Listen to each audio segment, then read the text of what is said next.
Hello and welcome to the Inside Stylist podcast. I'm Emma Morton-Turner and you're listening to episode 12, the top 10 not so secret traits of an interior stylist, with me. So today's episode is going to be a solo one. I did always plan to do one solo episode a month, but from the moment I got going, I've had so many great interviews, I haven't actually been able to squeeze any in. So this is the first, hopefully the first of many. And as and when I find topics that I want to talk about or want to share with you, I will pop one in. But I'll have to squeeze them in because I've got so many great guests lined up. Can't wait to share them with you. Anyway, I'm going to be talking about the traits that interior stylists have. And these aren't traits that I have alone. These are traits that I see in all my interior stylist friends, and we've talked about some of these things together when we've met up, and I think it's just something that we all have, and it's useful to know for anyone who's getting into styling. But for people who are already stylists, I think they'll be able to relate to some of the stories that I'm going to share with these traits. So without any further ado, I will crack straight on. So what are the top 10 not so secret traits of an interior stylist? Number 1. Stylists are organised. And when I say organised, I don't just mean you can do a list and follow the plan. I would say planning a big Christmas shoot, especially for editorial, is probably much harder than planning a wedding. There's so much involved. And shoots in general, there are so many little things you have to remember all at once and coordinate everyone, and you have to be really on top of your logistics, so that you know that everyone is where they need to be when they need to be there. So from the first time you get the shoot booked in to getting an assistant lined up, making sure the couriers know where they're picking up from, dropping off. I should probably apologise to Tic Tac right now because this is something that I really fail at. I'm very organised, but the courier element always seems to fall by the wayside. I always forget to let them know where they're picking up from. Or no, actually, they know where they're picking the props up from. I forget to tell them where the location is. Because, sometimes the locations don't get booked till right at the last minute. Well, I kind of forget that I haven't told them. I have actually also been known to not tell the assistants where they're going on the day of the shoot. Oh my God, I don't even have trait number 1. This is awful. I'm going to skip past this. I'm just going to mention a couple of other things you need to organise. Things like set builders. Knowing that you have a set builder that can be where they need to be with the paint or the wallpaper, so that they don't have to wait for props to arrive. They can just turn up with the wallpaper and can get cracking straight away. And organising things like prop hire, making sure the agreements are signed, or the pro formas. Yeah, the PO forms are sent off and everyone has what they need to have before anything's collected. All of that organisation, all thrown in before you even think about getting shoots looking beautiful. Trait number 2, stylists have to have a really good backup team. And the backup team really isn't just the people on the shoot. It kind of encompasses your whole life. I think that number 1 for me would be a good assistant. Someone who I can work really well with, who kind of knows how I work. I think I'm probably quite a nice person to hang around with. I think I'm probably a nightmare to work with and to shoot for. I think I'm probably quite demanding. I think maybe everyone has their own traits and their own ways. And when you have an assistant who's been around you for a while, they know how you work. So an example of me, I don't like my props to be moved. I don't even need all the boxes to be opened up. I know what is in each box. I just need to know that if I rush into a room to find a decanter, I know it's in that red crate over there in the corner. Assistants kind of keep picking things up and moving them and trying to tidy them, and I go to that box and it's not there. I get really frustrated. Assistants know to just leave well enough alone, or they might make sure I've drunk enough water, because you just forget on shoots, or they might just be there when you need them to be there. I just think it's quite hard to be my assistant. Well done, anyone who's done it. But the other elements of your good backup team, I think, relate to things like dog walkers and childcare and parents who will drop everything to help you. I've been very fortunate that my mum has been my main childminder throughout my career. I could never have done my job without her. So if you're listening, thank you. But I think I'm not alone in that. I think a lot of us have parents and family that will really help out, because it's very hard to organise childcare if you have to be somewhere and leave at 6 a.m. So that backup is so essential. And let's also not forget husbands. Husbands and partners, obviously. They have to put up with so much. I don't know if it's just me, but the hours we keep are so erratic, and you know that if you're doing a shoot, it's very hard to commit to anything. If friends want you to go out, you kind of can't say, yes, I'll be there at 7, because you know a shoot might run on, you might be in the Outer Hebrides. So husbands have to be very patient. I remember one time I was doing a really big craft shoot. I think it was for Prima Makes, and it was like an Easter shoot, and there was like 12 projects, and I just got off another shoot. I didn't have a huge amount of time to get the crafts ready, and I heard the key go in the door. I rushed to the door, and I literally like held my hands up and said to my husband, "Hi, stop, wait, I'm really, really sorry. There isn't a surface free in the whole house." And he just looked at me and said, "Can I get on the bed? Can I get on the sofa and watch TV?" And I said, "Bedroom, completely clear. Living room, you can probably sit on the sofa, but there's a whole lot of furniture in the way." And he'd be like, "Fine, let's order takeaway." And it's become an unexpected thing. It's not a big deal. You know it's going to be crazy. Well, he knows it's going to be crazy for a couple of days, and then I'll shoot, and then I'll come back from the shoot. I'll bring all my props back, and I'll sort it out, and it all goes away again at the end of the day. But we haven't got a massive house, and the living room becomes my prop store while I'm buying things and putting them in there. So they go in the living room, and he's just really cool with that. So I think that's very lucky. Actually, talking about husbands, my kids are the same. They just get used to being surrounded by the most random stuff. They know not to open boxes. They know not to touch stuff. So my kids are pretty much part of my support system as well. Good backup team. I'm very lucky, actually, when you think about it. Moving on. Number 3. Stylists need to have stamina. I don't think I've ever come across a stylist who doesn't have stamina. I think the whole being on your feet, thinking all day, on your toes, just requires a huge amount of stamina. The shoot days are really long. They're incredibly physical. A lot of the shoots I do are literally in a different location every day for 5 days, loading and unloading the vans, making sure you've got the props. You can leave some bits on, but you might need others, and being on top of what you need where is just quite full on. And I know that when I've got to the end of a 5-day shoot where you're just on the go all the time, you just can't get up the next day. Absolutely shattered. I've had so many times where I've driven onto the drive and thought, I just can't get the props out. I just can't. They're just going to have locked. They'll have to be locked in the car tonight, and I'll deal with them in the morning. It's just too much for that night. I'm so shattered. Especially as sometimes you have to drive quite a long way. I live in Kent, so quite often if I'm in North London, that's a good 2-hour journey either way. So driving stamina. Love coffee. Don't know where I'd be without coffee. Number 4, stylists have to have vision and be able to share that vision. So vision isn't just something that a stylist might have themselves. If you have a vision for a shoot, it's being able to create or understand a vision of a client and interpret that so they know what's coming. It's being able to put things together and show that client what you want to do. I remember I did a shoot for Woman in Home just before I went freelance, and I'd put a flower on the table, just loosely on the table. And when we were looking at the shots afterwards, the editor said, "What's that?" And I was like, "Well, it's a rose." And she was like, "Why is it on the table?" And I said, "Because it looks pretty." I didn't know what to say. And she said, "Well, no, we don't do that. I don't like that." And at the time, I remember thinking, "Oh, that was such a lovely shot." But it just wasn't her vision. And something I learned very early on, that someone else's vision, it might not be yours, but it doesn't mean they're saying that shot looks crap. They're just saying that's not what they envisioned. So vision kind of comes into things in quite a big way, and stylists just need to have that vision. Another part of the vision kind of brings me on to number 5, and that's stylists need to be creative.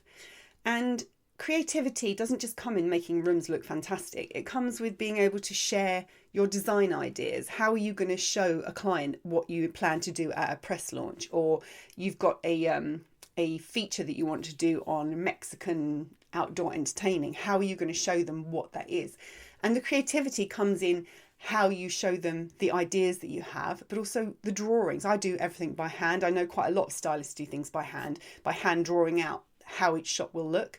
And personally, I find that really useful, because then I can see, right, well, I've got a table over here. I need a vase, and I need some books, and I need a rose on the table. And you might also find, right, well, that space over on the right-hand side looks empty. Let's put a rug in there or whatever. You can just kind of see it, and you can almost do your prop list from your drawings. When my kids were younger, because they're teens now, really, they used to take all my drawings after a shoot and colour them in. So they were like a colouring in book, because they're literally A4 pages with drawings of room sets on them. And they used to kind of draw flowers on the sofas and design the curtains. It was really cute. I wonder if I kept some of them. It'd be really cool if I find them in years to come and slightly embarrass them. Another way to be really creative, that stylists need to be creative, is with mood boards. I've mentioned Canva on quite a few episodes now, but Canva's so useful for creating mood boards. So you can kind of evoke that feeling of the room that you want to create. I was asked to review a course for the KLC on interior design. It was like a short design your own home sort of a course. And it was really good. I had no experience in interior design. I just got into, well, if you listen to episode 2, you'll know how I got into interior styling. But this KLC course was explaining how when you do a mood board, you're creating the feeling of the room. And they got us to choose 3 words that evoked how that room needed to feel. And then when you found images to go on that mood board, you had to say, so I think I was doing my daughter Beau's bedroom, and one was crisp, light and bright or something. And every image that I found, I'd look at it and go, is it crisp, bright and light? And if it wasn't, it got discarded. But if it was, it went on the mood board. And it was a really good way of kind of tightening the mood board look. And I've been using it ever since. It's been massively helpful to kind of make sure that you're evoking the feel that is expected from the shoot. But yeah, just thought I'd share that with you. But that's a really good way of being creative with mood boards. Number 6. Stylists are resourceful. It's quite funny, the things that you have to find for a shoot. There are so many random things that crop up. You need to just know how to find those things. And I think that just comes over time, but you know which prop houses will have the full-size moose or a jukebox or an Elvis mannequin. You just know where to go for those things. And also, like when I do a lot of my propping, I would go to a prop house, and then when I've got the things that aren't at the prop house, I'd go shopping. And I know the vintage shops and the antique shops in my area that will do the kind of things I'm looking for. Like if I'm looking for a vintage chest of drawers or a filing cabinet, I know which of the local charity shops will have it. And you kind of need to get to know where things are. Another way of being really resourceful is making props. I have made so many props. I think you kind of conjure up ideas of things in your head that aren't physically able to be bought. And that's kind of nice, because you want your shoots to be unique and not look like anyone else's. And sometimes that means you have to make cushions that are, layered with pom-poms and tassels and whatever. Or maybe spray painting things. Oh my goodness, I spray paint so much stuff. My next door neighbours, they're always looking over the fence, looking at what I'm doing, saying, we're doing Christmas now. Of course, it's nearly always Christmas, isn't it? But one time, in fact, many times, I've gone to spray paint and it's been raining. So I've had to stick loads and loads of like massive dust sheets in my garage so that I could spray paint something in there where it was dry, and it would still take ages to dry. Luckily, we had enough space, because in our garage, you don't always have space. It's normally stuff's piled up right by the door. But I was doing a talking table shoot, and I wanted to have an luminous trolley, like neon pink. So I spray painted this trolley in the garage, and I covered everything. I mean, not the whole room, but I covered a huge amount of the room.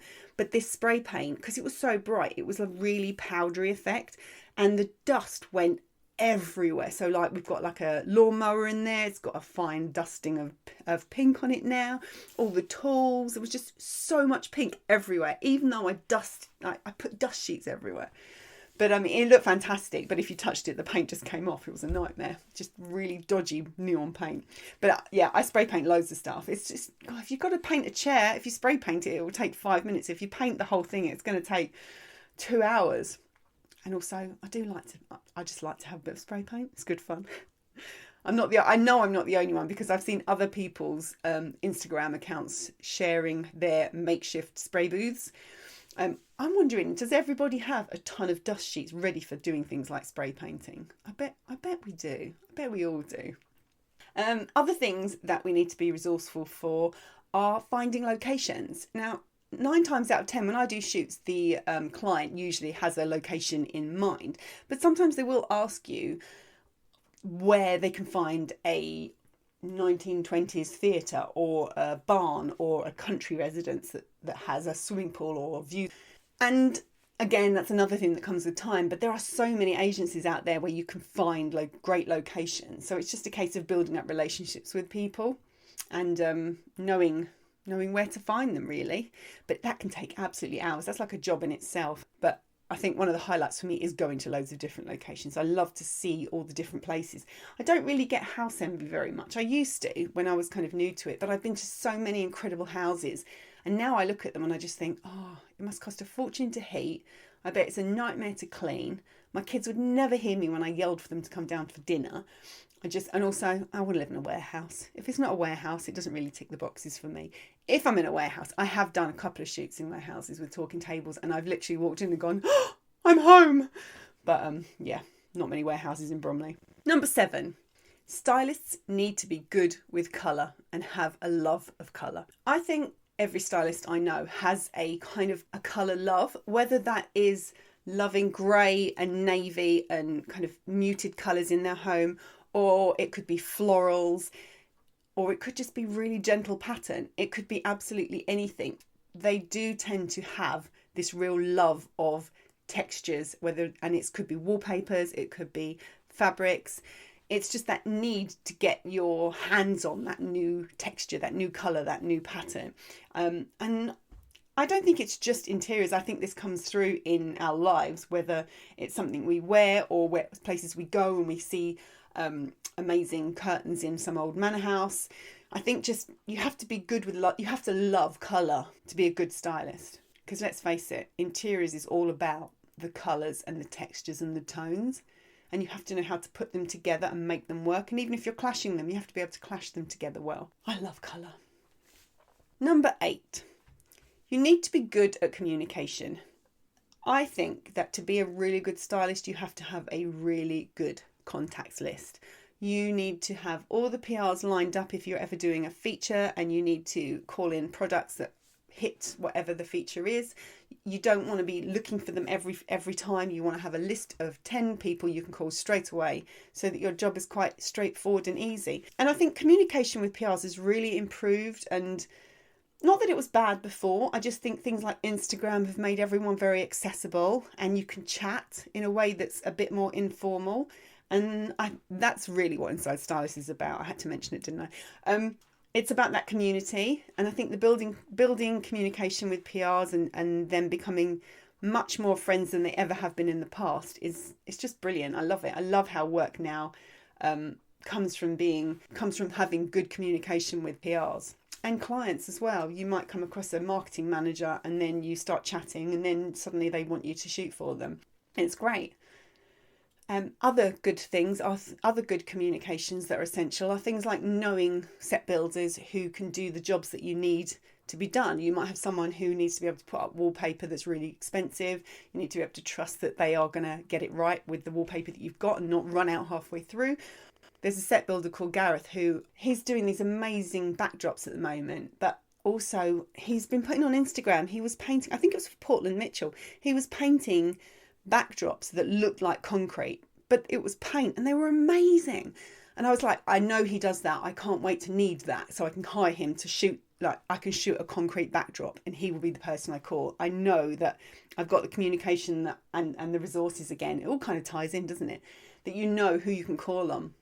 And couriers, communication with couriers, essential. Something I really have to learn.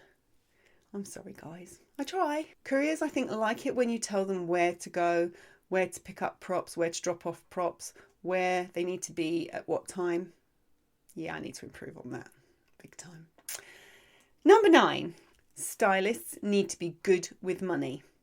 Now, that's not just our money, although that is kind of essential. Shoot budgets are there to be adhered to.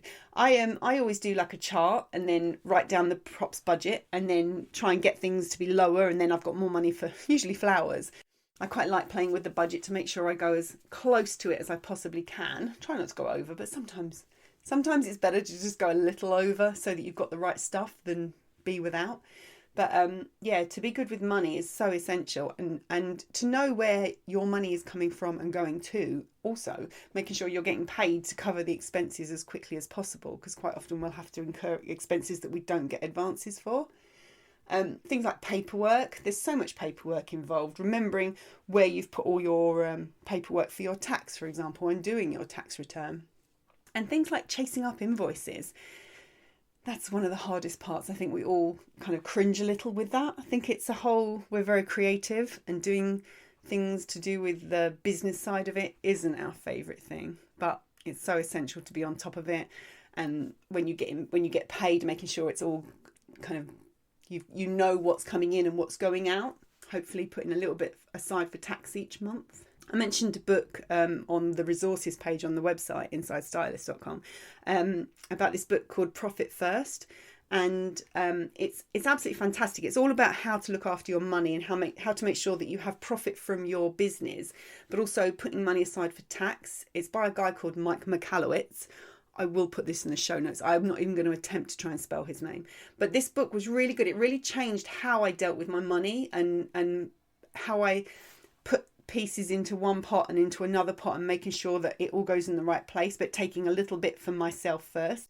And his whole ethos on Profit First was, you take some money from work that is just for you and you can't use it in your business. You can't put it towards tax. It's your profit, and your profit should be spent on something good and fun, because that's why you work. You work because you want to go and have fun.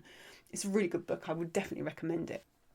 And lastly, number 10 of the traits of interior stylists. Interior stylists can fix things. From IKEA furniture with missing screws, or you can fix a situation where if a sofa doesn't turn up for a shoot, you can kind of get one quickly delivered. I think stylists can just fix anything. I mean, if you listen to Maxine Brady's podcast, I can't remember which episode it was now, but she was saying how she had a problem with one of her shoots and had no props turning up for the shoot that she'd been working on for weeks, and she literally pulled it out of the bag. You can just fix these things. I mentioned not having a sofa on a living etc. shoot that I did when I was work experience, and they said go get a sofa, and I just went okay, and I went and got a sofa. I think that kind of tallies into the rest of our life as well. I always say to my kids, everything's fixable. Usually I'm talking to things that have been physically broken, but most things are fixable, don't you think? I think so. So that's the 10 traits of a successful interior stylist. They're not so secret, are they? I think you probably could have guessed them all. But do you have them all? I'd love to know if you are an interior stylist and you think you can tick off all 10, because I'd put money on you having all 10. Let me know in the comments below. Thanks for listening. And if you'd like to find any of the links, they'll all be on the website in the show notes at insidestylist.com/successful. Until next time, bye for now.